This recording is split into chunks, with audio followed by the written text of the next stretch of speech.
Hi friends, so we haven't done one of these in a long time and I'm excited to kind of bring them back. Today is February 1st, so let's close out my January 2025 budget with me, and I'm also going to show you guys my current net worth tracker. Let's jump into it. All right, so this is my budget. If you guys have been here a while, you know that I am a big fan of digital budgeting, spreadsheet budgeting, and I actually have this budget for sale on my Etsy shop. It's under 10 bucks. It's always been that, always will be. And but I am a huge fan of you budgeting the way that works for you, whether that's an app, whether that's pen and paper, whether that's a spreadsheet. So whatever gets you to actually do it is what I highly recommend. I have a whole playlist of comparing and contrasting them, so I'll leave that below as well. But this is mine, and I've used a version of this for the entirety of the time that I've been Budget Girl on the internet, and it works pretty well when I actually do it. So I'm trying to be better about being like on time with budgeting this year and actually totaling everything out to do a zero-based budget and then attributing any extra funds or negative funds to things that will help me meet my future goals. So first, let's go into my income section. From my day job, I made $4,433.27. From Budget Girl, I made a whole $141.49. And then from my Budget Girl properties, I made $505.48, which is great. I know that probably doesn't sound like a lot, but for pretty much like the last year and then before that, I wasn't really making anything of my duplexes because last year I was renovating, and before that I was house hacking and living in one side, renting out the other, and it was pretty much Xing out my housing costs, but it wasn't actually cash flowing. So now we're cash flowing, and that's really exciting. This is across the 3 properties that I have, and I'm house hacking my second duplex now. So I actually don't have a mortgage payment. As we'll see, I do. I have 2 mortgage payments, but I make more money than my mortgages cost. So that's great. We'll get into it later. I'm also happy to answer any questions you guys might have because it is somewhat complex. Let's roll down into my total take home for last month was $5,080.24. Let's see how I spent it. All right, first section is personal expenses. I spent $186.21 on giving. There were some birthdays, and I also bought my office coffee one day, so that counted in there. Like I said, I don't have a mortgage that detracts from my expenses right now. I do, but I'm making more money than those mortgages, making more income from those mortgages than the expenses currently are. So right now I'm at 0 and I don't have any personal housing costs, which is great for me. We didn't have any lawn care this month, and I also don't have any car insurance currently coming out right now. I have a sinking fund for that, and it gets taken out annually, but that sinking fund is overfunded. So I am temporarily pausing contributions to that. Next, I have my cell phone, which is $43.72. I get it taken out every 3 months, so that's just what it comes out. It came out in, looks like January for $132, but I'm only counting the sinking fund amount because that went there. Next, I spent $317.21 on car and gas, and that is because I got a speeding ticket for $250 this month. And that sucks. And I couldn't do traffic school because I'd already done it for a on-campus ticket that was totally bogus. But yeah, I haven't had one of those in like 10 years. Hopefully it won't affect the car insurance too much. Yeah, so my other expenses for gas and car was I filled up twice, and then I had the ticket, and then I also had to pay Easy Tag re-up. Next, electrical was $218.01, and that's actually for both sides of the duplex that I'm in right now. It's on 1 meter. So the rent that the person on the little unit on the other side pays is inclusive of utilities. So not too bad actually. And then for groceries and household, I spent $426.56. I did buy 6 months of like heartworm and flea stuff for the dogs in there. And then other than that, it was just normal costs. Next, I spent $300.25 on personal spending. I got a pedicure. I got some dog costumes at our Party City that's closing. I got myself a little piece of stained glass. I bought some stuff for the Little Free Library project that I plan on working on soon. Oh, and I also got a massage at the beginning of the month. So overall, not too bad. For a restaurant, I spent $223.21. I did take a friend out to lunch, and Jacob and I went out for one slightly more expensive dinner in here somewhere. And then I also bolded because I was a little curious how much I spent on coffee, and I got coffee out 5 times. And you know, it's cold, it's my birthday month. I was kind of like, I also worked at a coffee shop, out of a coffee shop one day. But yeah, I spent about $30 on coffee, and honestly, I'm fine with that.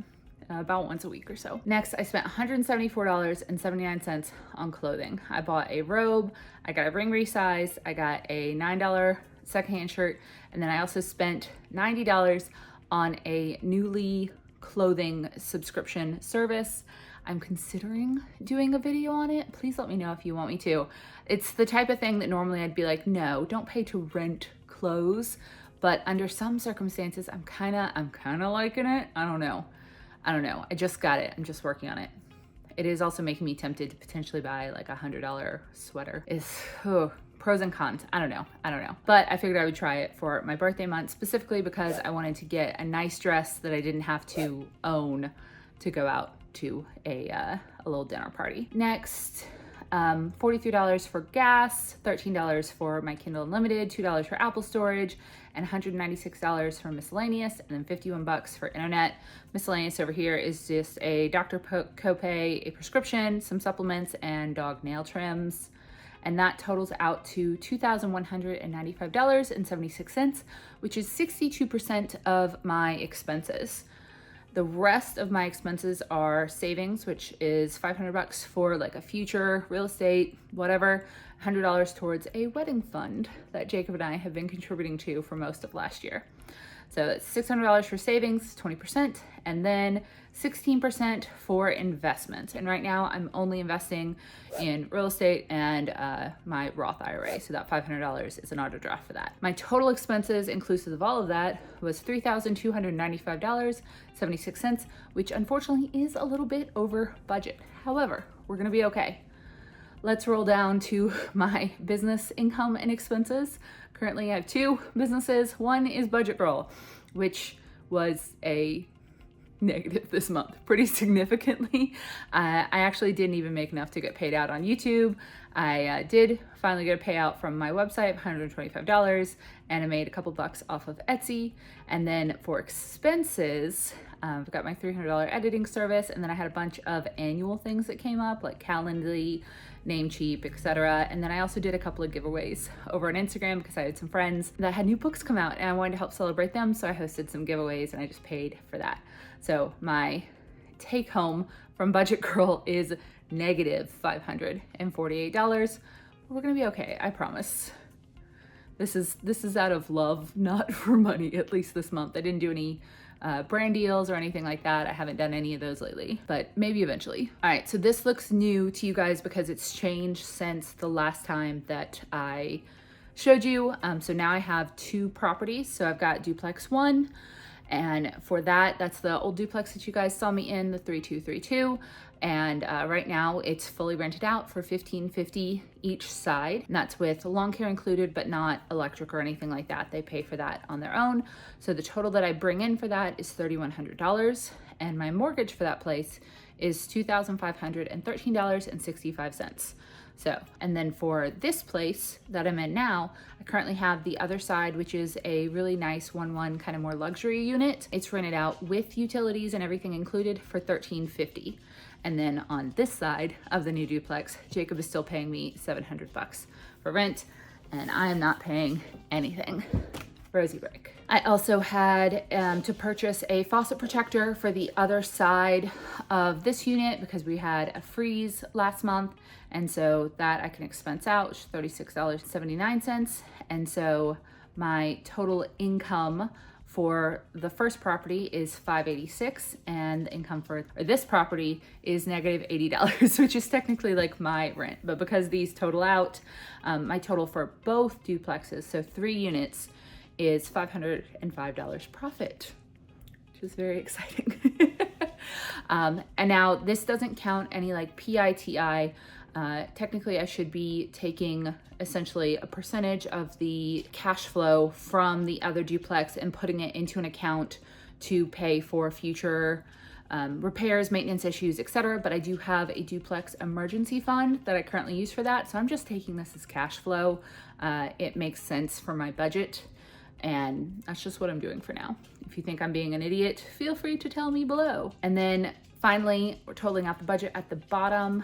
Total income was $5,080 minus $32.95 for my main expenses, and then minus $548 for budget girl. For the duplex, I just have like the take home cash flow going in. So like the mortgages and everything already come out of here, means that I finished this month with $1,235.74 left over. Yay. And I'm going to send that to my duplex emergency fund that has been slightly deplenished recently, so I want to try to build that back up just a little bit.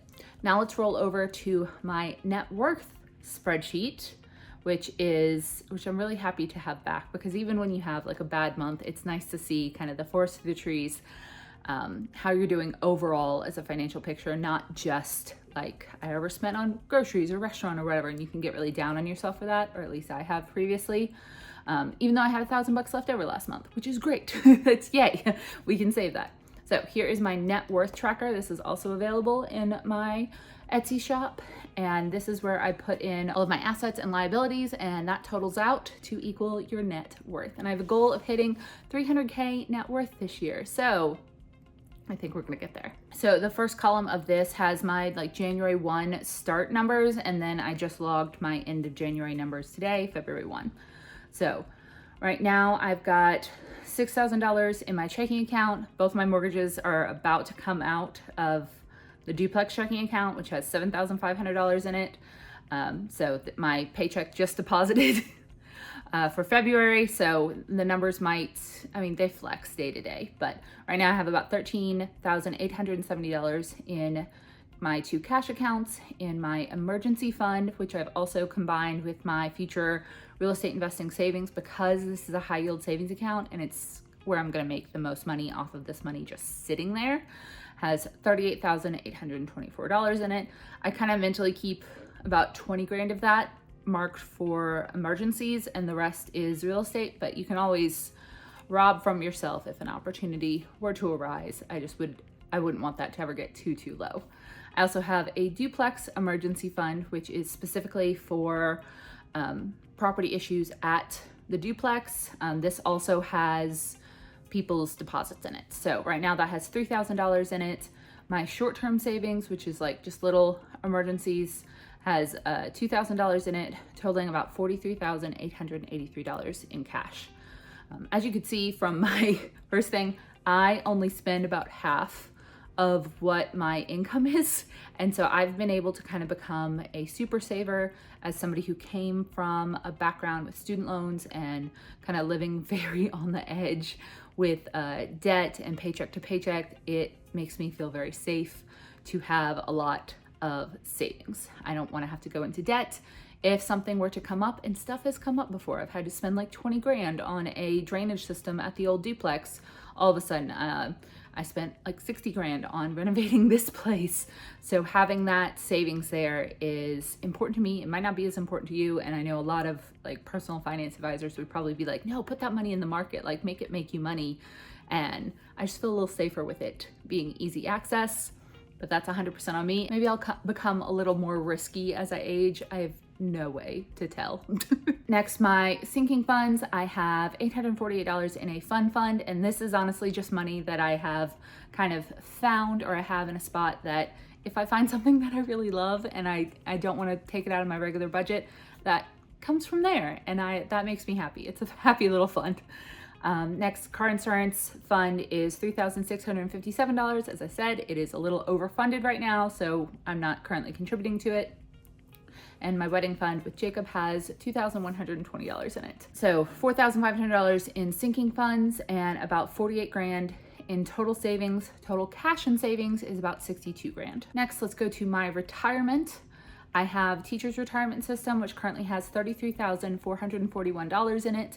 I also have a Roth IRA with Vanguard that has $52,270 in it, and a Roth IRA which has $11,188 in it, making $96,899 in retirement savings, which is great. I love that. I want to hit 100K on that this year. I don't think that's going to be an issue at all, but that makes me feel really happy to have 100K in retirement saved, because I'm 37 now and that's getting a little bit closer. Not scary closer, but that money's just gonna keep rolling up with compound interest. So total liquid assets is $159,000. Next is my property assets. Some people don't count this in their net worth. I don't know why. These are things that I could sell, maybe not super quickly, but they do have value to them. And they're money that I have access to, essentially. It's an asset. So I currently estimate my first duplex to be about $300,000 worth. I actually was told recently it might be closer to $350 because property values have gone insane around here. I'm keeping it at $300 for now. I think my car I could probably sell for around $5,000, maybe a little bit less. And then this duplex, I'm estimating at around $272,000. This is based on Zillow. I actually am pretty sure that I could sell it for more than that, but we're gonna go with their estimate. So my total property assets are $577,000, and total all assets is $736,000. Which is insane. If you've been with me for, maybe more than 5 years, when I started this channel, I was making $1,600 a month and I had $33,000 in debt. I had no retirement, no anything. So the way that I've been able to increase my income and my savings and the assets that I have over especially the last couple of years has really kind of skyrocketed. And I'm quite proud of myself, if I do say so. However, on both of these properties, I do have debt. So mortgage number one is for $206,751. And mortgage number two, which is on this unit, is $233,663. I do, however, have some equity in both of these properties. As you can see, about 30% on the old one, and a little bit less than that on this one. And that is definitely more than I've put into either of them, which is great. That's what we want, positive equity. You can see how much those debts have gone down. And then my total net worth right now is $295,743. Has anyone been here since I used to put my debt number in the titles of each of my videos? Imagine if I did that now. That would be so confusing, and I don't think people would like it, but if only, Sarah from 9 years ago could see that number, because it used to hurt to be in the negatives. So I'm up about $8,000 from last month. That's mostly just growth in the retirement accounts, and also the day that I'm registering this, my paycheck for February just hit, and my mortgage payments haven't been taken out yet. So don't think I made that much progress in 1 month. So overall, I am excited about bringing these back. Please let me know what else I could add in them to make this more valuable for you, or if you have any questions, please feel free to leave them below. I am an open book when it comes to my finances, and hopefully anyone who's seen my videos before realizes that. I am more than happy to talk about my money mistakes, any things that I should have or could have done better, and kind of where I'm going with everything. So it was so good to see you guys. Don't forget to like and subscribe if you want more videos like this, and I'll see you in the next update.